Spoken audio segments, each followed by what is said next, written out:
আপনারা আজকে দিনের 10টার পর থেকে দেখেছেন ঢাকা শহরে কি হচ্ছে, বা থাম্বনেল এবং হেডলাইন দেখেও বুঝছেন যে আমি কি বিষয়টা নিয়ে কথা বলবো। গতকাল সকালে 11:30 একটা ভিডিও আপলোড দিয়েছিলাম, যেখানে আপনাদেরকে বলেছিলাম আমি আওয়ামী লীগের কর্মসূচি নাকি ভূমিকম্প। সেখানে আপনাদেরকে আমি বারবার বলেছিলাম যে একটু নজর খোলা রাখুন, একটু অ্যালার্ট হন, আপনারা গ্রাম থেকে শহরে, শহর থেকে বড় শহরে যেতে থাকুন, আপনার উত্তরবঙ্গ থেকে পদ্মা সেতু পার হয়ে কাছাকাছি থাকুন, আপনারা চট্টগ্রাম কক্সবাজার থেকে বড় শহর নারায়ণগঞ্জের দিকে চলে যান। এভাবে বিভিন্ন ভাবে আপনাদের বলছিলাম, কিন্তু ডেট আমি বারবার বলছিলাম যে 21 তারিখ সামনে আছে, 22 তারিখ সামনে আছে, কিন্তু 21 তারিখটা নিয়ে বারবার কথা বলছিলাম আপনাদের। এবং আপনাদেরকে এও বলছিলাম আমি যে হয়তো দেখবেন যে জামাত শিবির একটা মিছিল করবে, এই গ্লাস ভেঙে পড়বে, আপনারা ওইখানে গ্লাসের নিচে না দাঁড়াইয়া আরেকটু পরিষ্কার জায়গায় দাঁড়ান। এভাবে আপনাদের কিন্তু বারবার ইঙ্গিত দিচ্ছিলাম যে 21 তারিখ যেতে হবে ঢাকায়, মিছিল হবে ঢাকায়। কারণ আপনাদের আমি সরাসরি বলতে পারবো না যে ভাই কালকেই মিছিল ঢাকায় যায়েন, সব বাস ধরেন, লক্ষ লক্ষ লোক ঢাকায় যায়। ওইভাবে বললে সব যাইতেন গাজেলে। আমার এই ইশারা ইঙ্গিতপূর্ণ কথায় অনেকে বুঝছেন, অনেকে আবার বুঝেন নাই। অনেকে আমার কি বলছেন জানেন, অনেকেই কমেন্টস করছেন, আরে ভাই আপনি গল্পের মতো কি বলেন, আরে ভাই আপনি এগুলো কি বলতেছেন, কিছু বুঝতেছেন না, সরাসরি বলেন। তাদের বলবো আপনাদের রাজনীতি করার দরকার নাই, আপনারা ওই যে চায়ের দোকানে বৈশা ওই যে চা খান, এছাড়া আপনাদের আর কোনো ভালো কিছু হবে না। কারণ হচ্ছে আপনারা এখনো ওই যে খালি বারবার বলেন না ভাই আমরা অনেক ত্যাগ করতেছি, আমরা খাইতে পাইতেছি না, ওগুলো হচ্ছে আপনাদের ফকিন্নি মার্কা কথাবার্তা, এগুলো একটু বাদ দেন। কারণ আন্দোলন সংগ্রাম করেন নাই এর আগে 17 বছরে ওই আওয়ামী লীগের গায়ে বাতাস লাগাইয়া রাস্তার কোনায় কোনায় দাঁড়াইয়া ওই পোংটামি করছে, ভালো কিছু করেন নাই, যার কারণে বুঝতে পারেন না। আন্দোলন সংগ্রাম যেহেতু দেখেন নাই, একবার না 50 বার করে একটা ভিডিও দেখে বুঝার চেষ্টা করেন যে কি বলতে চাইতেছে বা কোথায়।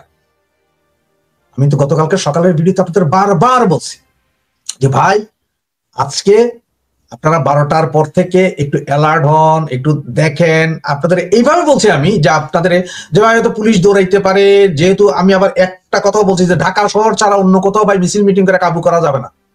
আমি দোষটা চাপাইছি টোটালি জামাতের উপরে, জামাত বিএনপি করতে পারে, কিন্তু আপনাদের ইশারা দিয়ে গেছি বারবার যে মিছিল মিটিং ভাই ঢাকা শহরে হয়, ঢাকা শহর কাঁপতে হয়, এই না সেই না, আপনারা এই ছোট শহর থেকে বড় শহর, বড় শহর থেকে আরো বড় শহরে আসেন, যারা রাজশাহী খুলনা বিভাগ আছেন, জামাত শিবির ওখানে ডিস্টার্ব করতে পারে, আপনারা ওখান থেকে একটু বড় শহরের দিকে আসেন, তো করে পদ্মা সেতু পার হয়ে এদিকে চলে আসেন, যাতে আপনাদের কেউ চিনতে না পারে। এগুলো ছিল আপনাদের সাইন, এগুলো আপনাকে বলা হয়েছিল যে এই যে ঢাকা শহরে একটা কিছু ঘটতে যাচ্ছে। কিন্তু আপনাদের দরকার কি জানেন, স্পেসিফিক ডেট দেন, অমুক দিন এই স্পেসিফিক ডেট এর আগে তো করছেন না। এর আগে যে হোয়াটসঅ্যাপ গ্রুপ, মিনিমাম গ্রুপ, ছোট গ্রুপ, নুনু গ্রুপ, এগুলো তো কইরা তো ধরা খাওয়াইছেন না। 240 আজকে 35টা জায়গায় মিছিল হয়েছে। 35টা জায়গায় মিছিল হওয়ার পরেও আমাদের ধরা খাইছে এই পর্যন্ত সম্ভবত 20 জন লোক। মিছিল হয়েছে 35 জায়গায়, ধরা খাইছে 20 জন, বাদলায় 50 জনই। তার তো আমার কোনো দুঃখ নাই। আর ওই দিতে একটা মিছিলে 240 ধরা খাওয়াই দিয়েছে। সুতরাং আগে ভাইজান মাথা ঠান্ডা করে যখন কোন একটা ভিডিও ছাড়া হয়, যখন বলা হয় যে একটু ইশারা ইঙ্গিতে, তখন আপনাদের বুঝতে হবে। এবং ভিডিওর থাম্বনেলে বা হেডলাইনে বলা যায় না যে আগামীকালই মিছিল, এই মিছিল হবে কাপাইয়া দাও, না না না, এগুলো বলা যাবে না ওইভাবে। কারণ এগুলো বলা গেলে আমার কিছু হবে না, আমার তো ধরতে হবে না। কিন্তু ওরা ঠিকই অ্যালার্ট হয়ে আপনাদের গলা চাইপা ধরার জন্য প্রস্তুতি নিয়ে বসে থাকবে। কারণ আপনি কি মনে করেন যে আমার এই ভিডিও শুধুমাত্র আপনারা দেখেন আর কেউ দেখে না? এসবি, ডিভি, ডিজিএফআই সবাই দেখতেছে আমরা কে কি বলতেছি।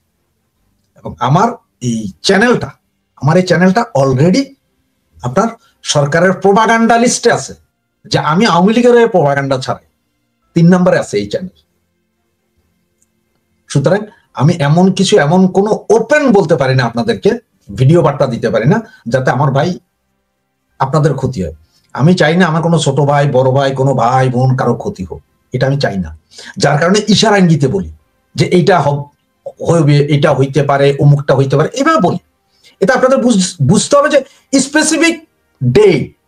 আপনারা মনে করতে হবে যে আমি যখন 2টা 4টা বা 1 সপ্তাহের কথা বলি, বা একটা ডেট নিয়ে বারবার 2-4 বার 5 বার ঘুরে যেতেছি একটা ডেটের উপরে, এইরকম করবে বিএনপি, এইরকম করবে জামাত, এরকম করতে, তার মানে হচ্ছে কি জানেন, ওই ডেটই আপনাদের জায়গা মতন পৌঁছাইতে হবে ঢাকায়। জায়গা মতো আমরা চিটাং, রাজশাহী, খুলনায় পৌঁছাইলে এখন আপনার ঢাকায় পৌঁছাইতে হবে, এবং সেটা হচ্ছে ফাইনাল ডেস্টিনেশন। তো আজকের 35টা যেই মিছিল হয়েছে, এই মিছিলগুলো সব এভাবেই করে করা হয়েছে, নির্দিষ্ট সংখ্যক ব্যক্তিবর্গকে জানাইয়া বিশ্বস্ত। কারণ অনেকে বললে, ধরেন আপনাকে এক্সাম্পল আমি বললাম, আপনাকে বললাম, আপনি যা ঘরে বউরে বললেন যে এরে কালকে তো একটা ঢাকা শহরে মিছিল আছে, তো চল আমরা ঢাকা যাই।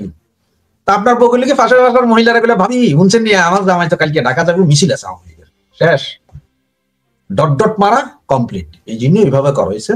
আগামীর মিছিলগুলো হবে আরো বিধ্বংসী, সেখানে অনেক রকম লোকজন থাকবে। আর আপনাদের কি মনে হয় এই মিছিলগুলো করার জন্য ঢাকা শহরে এতগুলো মিছিল হলো, কোথাও একসানে গেল না? কিছু বুঝেন? এগুলো সব মালটুর কারবার। আপনি মাল ঢালবেন, 2 ঘন্টা রাস্তা ক্লিয়ার, মিছিল করে চলে যান, কোনো সমস্যা নেই। 2-4 জন 10 জন ধরবো, ওইটা হচ্ছে অন্য বিষয়। তো সামনে হয়তো ঝাড়ু মিছিলও হইতে পারে, মহিলাদের ব্যাপক ঝাড়ু মিছিল হইতে পারে, সেটা হয়তো আমরা দেখব। আবার এরা এখন, এই সরকার এখন চেষ্টা করবে কি জানেন, যে আনতে শেখ হাসিনার একটা বা 2টা মামলায় রায় দিয়ে দেওয়ার জন্য, যে কোনো মুহূর্তে যে কোনো দিন রায় দিয়ে দেওয়ার জন্য। সুতরাং সেদিকে একটু চোখ খেয়াল রাখেন। যদি সেরকম কিছু হয় সেই দিন করে দিতে হবে। ওই যে 24শে জুলাই 4-5 তারিখ ওরা যা করছে, সেম একই ঘটনা। 4-5 তারিখে ওরা যেভাবে যা করেছে সেইটাই ঘটাই দিতে হবে। যে যেখানে থাকেন, হয় মরবেন নাই বাঁচবেন, জেলে যাবেন না মইরা যাবেন, সেটার চিন্তা করে আল্লাহ নাই, খেল খতম। এখন খালি পয়সা হজমের দরকার। আপনাদের কেউ আর নির্দেশনা দিবে না, নিজ নির্দেশনায় এইভাবেই ক্লু নিয়েই আপনাদের সেট আপ হইতে হবে, কে কোথায় কোন জায়গায় করবেন। দরকার এখন থেকে রেকি করে ফেলেন যে কে কোথায় কি করবেন। প্রয়োজনে সিঙ্গেল আর্মি হবে, 1 ম্যান সোলজার, এইভাবে দিতে হবে, এইভাবেই করে করতে হবে। আজকে কিছুক্ষণ আগে চট্টগ্রামের দোষ বিল্ডিং, আওয়ামী লীগের উত্তর জেলার কার্যালয়, সেটাতে 30-40 জন মিলে ভাঙচুর করেছে। ঢাকাতে আবার মপ করতে, মিছিলের ভিতরে যারা মপ করতে তাদেরই উল্টা দৌড়ানি দিয়ে দিচ্ছে, বুঝতে পারেন? এবং 2-4 জায়গায় যখন দৌড়ানি শুরু হয়ে যাবে, দেখবে যে অটোমেটিক সবকিছু ফেভারে চলে আসতেছে। ফেভারে আনার জন্য আপনি আমাদেরকে কাবু করতে হবে, তা না হলে হবে না। সুতরাং সেভাবে প্রস্তুতি নেন। ভিডিও প্রতিটাই দেখতে থাকেন আপনারা, যে কোনো সময় যে কোনো মুহূর্তে। আবার গতকালকের ভিডিওর মতো কখন বলবো প্রস্তুতি নেন। আপনারা আগেও বারবার বলেছিলাম 6 থেকে 12 ঘন্টা সময় পাবেন, বেশি পাবেন না। সুতরাং আপনারা গতকাল প্রায় 18 ঘন্টা সময় পাইও আপনারা অনেক হয়তো বুঝতে পারেননি যাক এটা, তবে ভবিষ্যতে বুঝবেন এই আশাবাদ ব্যক্ত করি। আমি গতকালকে বলেছিলাম যে ডক্টর ইউনূস যেভাবে দেশ চালাচ্ছেন মানে যেভাবে দেশটাকে গণতন্ত্রের পথে এগিয়ে নিয়ে যাচ্ছেন বলে দাবি করছেন, ওনার সেই দাবি আসলে সারা দুনিয়ার গণতান্ত্রিক দেশগুলো কতটুকু মানছে। গতকালকে 6টা সংগঠনের নাম বলেছিলাম যারা দুনিয়ার মোটামুটি বিখ্যাত সংগঠন, এবং এদের সঙ্গে ডক্টর ইউনূসেরও খুব ভালো সম্পর্ক আছে। উনি যখন আমেরিকায় গিয়েছিলেন এদের সঙ্গে মিটিং করেছেন, বৈঠক করেছেন, এবং সেই বৈঠকের পরপর তারা একটা চিঠি লিখে ডক্টর ইউনূসকে বলেছেন যে ওনারা আরও কি কি দেখতে চান একটা সঠিক গণতান্ত্রিক পরিবেশ সৃষ্টির লক্ষ্যে। বলেছিলাম আপনাদের কালকে এটা, এবং এটা আসলে কি চান না সেটা কিন্তু আমার কাছে ইম্পর্টেন্ট না, ওরা চাইলেই পাবেন, সেটাও তো গুরুত্বপূর্ণ বিষয়। আমি গুরুত্ব যেটাকে দিচ্ছি সেটা হলো ডক্টর ইউনূসকে নিয়ে আমাদের যে ধারণা ছিল, আমরা ভেবেছিলাম ওনার সঙ্গে পশ্চিমা বিশ্বের সম্পর্ক খুব ভালো। উনি যদি ক্ষমতায় আসে, রাষ্ট্র ক্ষমতায় আসে, তো পশ্চিমা বিশ্ব যেমন ওনার সঙ্গে দেখা করার জন্য, ওনার সঙ্গে কথা বলার জন্য সারা দুনিয়ার বিভিন্ন রাষ্ট্রনায়ক অপেক্ষা করেন, গুরুত্ব দেন ওনাকে, তো সেই গুরুত্বটা বোধহয় আমরা এখানেও দেখতে পারবো। কিন্তু বাস্তবে তা হয়নি। উনি রাষ্ট্রনায়ক হওয়ার পর আমরা টের পেয়েছি যে একজন নোবেল বিজয়ী যখন কেবল নোবেল বিজয়ী হয়ে যায় তখন তাকে যেন মানুষ যেভাবে দেখে, সেই নোবেল বিজয়ী যখন নাকি সরকার প্রধান হয়ে যায় তখন তাকে আর তারা নোবেল বিজয়ী হিসেবে দেখতে চায় না, তখন তারা তাকে সরকার প্রধান হিসেবে দেখতে চায়, এই সরকারের প্রতিনিধি হিসেবে দেখতে চায়। এবং এই সরকারের প্রধান হয়ে তিনি কি কি কাজ করেছেন, কি কি কাজ করতে চাচ্ছেন সেগুলোকে তারা বিচার করতে চায়। তখন আর ব্যক্তিগত সম্পর্ক কোনো কাজে লাগে না। এক্ষেত্রে আমরা এটা নির্মমভাবে সেই দৃশ্য দেখলাম। সেই দৃশ্যের দ্বিতীয় ধাপ আজকে দেখলাম। আজকে কি দেখলাম? আজকে একটা নিউজ পড়লাম, এটা দৈনিক যুগান্তরে লিড নিউজ করেছিল ওরা। সেখানে নিউজটা শিরোনাম ছিল যে নির্বাচিত সরকার ছাড়া ঋণের অর্থ দেবে না আইএমএফ। মানে আইএমএফ যে আমাদের ঋণ দিচ্ছিল 6টা কিস্তিতে, সেই কিস্তিগুলি কিন্তু তারা বিভিন্ন সময়ে ধাপে ধাপে ধাপে ধাপে তারা এটা কিন্তু শুরু করেছে এবং এ পর্যন্ত তারা 5 কিস্তি আমাদের নেওয়া হয়েছে। 6ষ্ঠ কিস্তি ঋণ দেওয়ার কথা ছিল এবছরের, মানে ডিসেম্বরে, এই বছরের শেষ মাসে ডিসেম্বরে সেই 6ষ্ঠ কিস্তি দেওয়ার কথা ছিল। সেটা পরিমাণ খুব বেশি যে আমি তা বলছি না, $80 কোটি কিছু বেশি আমাদের সেই ঋণটা তাদের কাছ থেকে পাওয়ার কথা ছিল। কয়েকদিন আগে বিশ্বব্যাংক এবং আইএমএফের একটা বার্ষিক সভা চলছিল ওয়াশিংটনে। সেখানে গিয়েছিলেন আমাদের বাংলাদেশ ব্যাংকের governor doctor Ahsan S Mansur. সেখানে তার সঙ্গে আইএমএফের বৈঠক হয়েছে এবং সেই বৈঠকে আইএমএফ বলেছে যে তারা 6ষ্ঠ কিস্তির ঋণ এখনই ছাড় করবে না। কেন করবে না? তারা সেই কারণটা উল্লেখ করেছে। তারা বলেছে যে একটা নির্বাচিত সরকার ছাড়া তারা এটা দেবে না। আগামী নির্বাচনের মাধ্যমে নতুন সরকার আসবে, তারপর তারা তাদেরকে এই ঋণের টাকাটা ছাড় করবে। নতুন সরকারের জন্য তারা কেন ওয়েট করছে, কে আসবে তা কিন্তু তারা যায় না, কেউ জানে না, এবং তাদের কোনো এ ব্যাপারে কোনো আগ্রহ নেই যে কে আসবে কে আসবে না, সেটা অন্য ব্যাপার, এটা জনগণের ব্যাপার, জনগণ কাকে ভোট দিয়ে আনবে এটা তাদের ব্যাপার। কিন্তু তারা চাচ্ছে যে টাকাটা আমরা একটা গণতান্ত্রিক সরকারের হাতে দিতে চাই।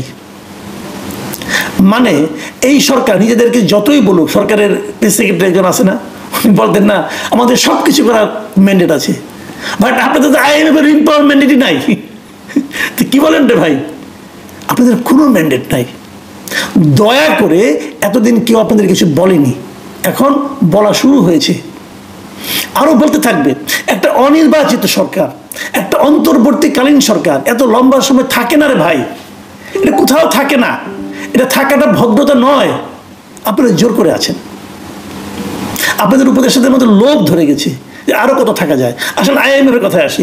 আইএমএফ বলছে যে নতুন যে সরকারটা আসবে সেই সরকারের কাছে কেবলমাত্র তারা এই ঋণটা দেবে, এবং সেখানে বলছে যে তারা নতুন সরকারের সঙ্গে দেখবে যে এই যে অন্তর্বর্তীকালীন সরকার যে সমস্ত সংস্কার কর্মকাণ্ড করছে, এই সংস্কার কর্মকাণ্ডের ব্যাপারে তাদের মূল্যায়ন কি সেটাও তারা দেখবে। তার মানে এই সংস্কার কর্মকাণ্ড তারা কি করছে এটা যে হুবহু বাস্তবায়িত হবে এটা আইএমএফ মনে করে না। তারা মনে করে এই সংস্কার কর্মকাণ্ডগুলো তারা কিভাবে দেখে না দেখে তার উপর নির্ভর করবে যে আইএমএফ ওই সরকারের উপর নির্ভর করতে পারে কি পারে না, এবং এই সরকারের উপর যে নির্ভর করতে পারে না সেটা কিন্তু তারা অলরেডি বলেই দিয়েছে যে আমরা আপনাদেরকে ঋণটা দিচ্ছি না। এখন আহসান এস মনসুর বলেছেন যে এই ঋণ না হলে আমাদের কোনো সমস্যা নাই, আমাদের অর্থনৈতিক অবস্থা আগের চেয়ে অনেক ভালো হয়ে গেছে, আমাদের বৈদেশিক ঋণের দরকার নাই, আমরা একদম খাদের কিনারে ছিলাম, এখন ওখান থেকে ব্যাক করেছি, ব্যাক করে এখন অনেক ভালো জায়গায় চলে এসেছি, কাজে আমাদের ওই ঋণ না হলে চলবে। এটা হয়, আঙ্গুর ফল অনেক সময় টক হয়, খেতে না পারলে আঙ্গুর ফল টক লাগে। পান নাই এখন ডায়লগ পাচ্ছেন, তাহলে যদি দরকারই নাই তাহলে এখন গেলেন কেন?